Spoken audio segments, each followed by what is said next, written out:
Yo, what is going on, guys? Welcome back to the channel, and today we have another crazy video as usual. So today, guys, the X2 twins finally made a statement and addressed why they were banned. And if you weren't aware, they were banned a couple days ago from Twitch and nobody knew why. And I also covered it in my last video and said that if they released any additional information that I would be talking about it in a future video. But anyways, guys, we're going to look into that situation later in the video. We're also going to be talking about Mongraal because it seems he's trying to make a big return in Bang in this season's FNCS. And this is interesting because last FNCS he didn't perform how he wanted to and he was actually super upset about it. And we're going to be taking a look at that later in the video.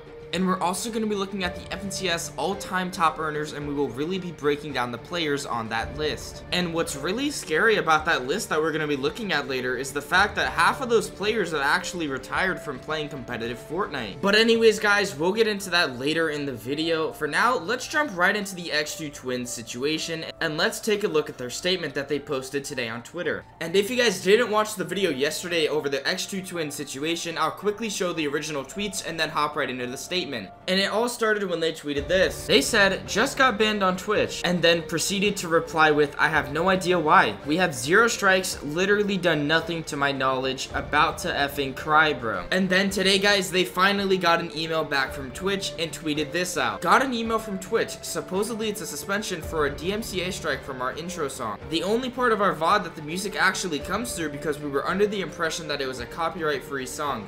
No idea when it will be lifted." And then, guys, they replied of this. "And I'm almost certain it was copyright free when we started using it, then it got signed and we just didn't know." And if you guys aren't aware of how big Twitch channels get DMCA strike, it's actually really easy to get DMCA striked on Twitch. But by far the most popular way people have been getting DMCA striked is by playing copyrighted music on their stream. And that's a big reason as to why most of your favorite big streamers just don't play music at all on their stream, and if they are listening to music, it's to where only they can hear it, with the only exception being streamers that have actually gotten permission from the artists themselves to play their music on stream. And there's two really scary parts about X2 twins situation. The first part being they don't even know when the ban's gonna be lifted. And once again, guys, let me inform you that every day that these guys aren't streaming, they're losing thousands of dollars, and this is how they make their living. And that's really just terrible because now they just have to live off the money that they have already, and they can't make more because they're not able to do their job and stream daily. And the second scary part is the fact that it is a strike to their channel. And if you guys aren't aware, you can only get 3 strikes until your channel is permanently deleted.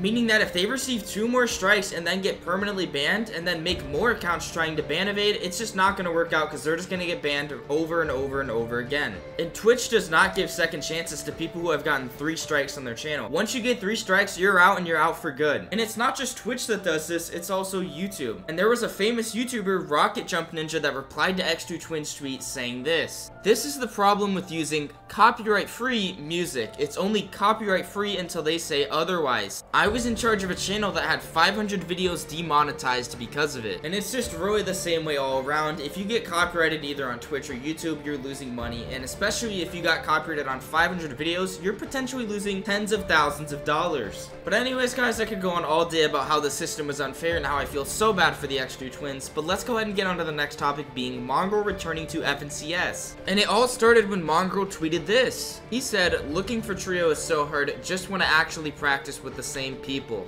And when I think of Mongraal, I think of one of the best players in the European region. I mean, he just has such a good competitive resume. He's gotten top 6 of the Duo World Cup, top 13 in the Solo World Cup, and he even won one of the trio FNCSs. So it'd be really hard to understand why he's struggling to find a trio when he's clearly one of the best. But also, guys, don't forget, FNCS All-Stars is right around the corner. And if Mongraal could come back and win this FNCS All-Stars, I'm sure he'd have no problem finding an FNCS trio for this season. So I guess we'll just have to wait and see if Mongraal can win this FNCS All-Star solo event, and maybe then he'll find a trio for FNCS. But as an ex-pro player myself, I can completely understand why he's struggling to find one. And in my opinion, I think it's mainly due to the fact that it is so late into the competitive year that people are already settled down with their trios. Because if you guys weren't aware, when Epic announced their competitive roadmap for 2021, they announced that the FNCS will stay Trios game mode for the entire year. And after that announcement, a lot of Tier 1 pros were just looking for other Tier 1 pros to buckle down with for the year to try and place in Trio FNCS. And I'm not saying that all these trios have to stay together, I'm just saying that most of the top performing players in trios are more than likely going to ride out the year and try to win an FNCS together. Simply because each FNCS that they play together and place well together in is just giving them an advantage for the next FNCS FNCS. And that's because with each FNCS that they play together, they're learning not only from their mistakes, but they're also gaining chemistry.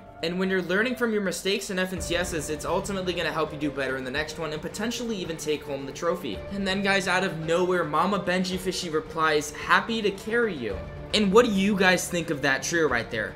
If we could get Mama Benji Fishy, Mongraal, and then Benji Fishy together, because Benji Fishy and Mama Benji Fishy have a ton of chemistry together. And if all three of them came together, I think they could be potential Season 7 FNCS champs. But on a more serious note, guys, that's all we have on the Mongraal trio situation. Let me know down below who you could see Mongraal trioing with for this season.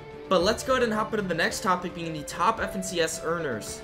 And I wanted to touch on this topic mainly because this leaderboard is kind of surprising, and it brings up another tweet that I saw from Creo the other day that really raised an eyebrow to me after I saw this. And it all started out by the Fortnite competitive data Twitter tweeting out this leaderboard. And when you look at this leaderboard, you probably recognize a lot of the names on here. You know, you have Macwood, you have Young Calc, you have Zexro, Commandment, Saf, Furious, Zate, Stretch, Avery, and Jack. Now, the one thing that stands out to me on this leaderboard is that a couple of these guys have actually retired from competitive Fortnite because they don't like it anymore. And you have players like Calc, an FNCS champion, you know, just completely quitting the game for Valorant because, you know, he just lost interest in it. And that's not even the only FNCS champion on this list. You also have Zexro, who also switched to Valorant just because he stopped enjoying the game. And then you have the godfather of Fortnite competitive, NRG Zate. And Zate literally won dual FNCS and still retired just because he simply didn't enjoy the game anymore. And if that doesn't say something, then I don't know what to say anymore. It's just the fact that a lot of pros have lost the will to compete because there's no World Cup 2, there's no World Cup 3, and there isn't going to be one until halfway through 2022. And that's not even saying that it's going to be confirmed it's happening in 2022. They're going to have talks of doing another one halfway through 2022 due to the COVID restrictions. And it sort of just makes you think. BBG Creo tweeted this out saying, "You guys think Fortnite viewership will ever go back up or keep going down?" And I'm really curious to know what you guys think about this question from Creo. Do you guys think Fortnite's numbers will ever go back up, or do you think they're just going to consistently keep going back down? I personally think that these viewers are just going to keep decreasing and decreasing until Epic makes another huge LAN announcement. I'm sure if they were allowed to host another World Cup, they would have done it by now, but they just simply can't because they have to follow certain guidelines. And I feel like a reason that Fortnite has lost a lot of its competitive hype is because there hasn't been another World Cup. The first ever Fortnite World Cup was literally the biggest competitive esports event. You could literally ask any adult and they'd know who Booga was because they won, and it was all over SNL, it was all over all the news, and a lot of people just talked about it when it happened. And I really hope for Fortnite's sake we'll see a World Cup 2 in 2022. It would bring so many players back and it would get so much attention, and I really think it could be great for Fortnite. But I guess we'll just have to wait and see if it happens. Anyways, guys, that's going to be the end of the video. Let me know what you guys think about the Fortnite World Cup situation. Do you think this game's viewers are just going to keep going down with the new FNCSs and no World Cup? Or do you think they'll go up even without one? And I just want to say thank you guys so much for all the support on all the recent videos. You know, I would really appreciate if you guys left a comment down below on how I can improve these videos for you guys every day. But anyways, guys, that's going to be it from me. I'm out of here, guys. Peace.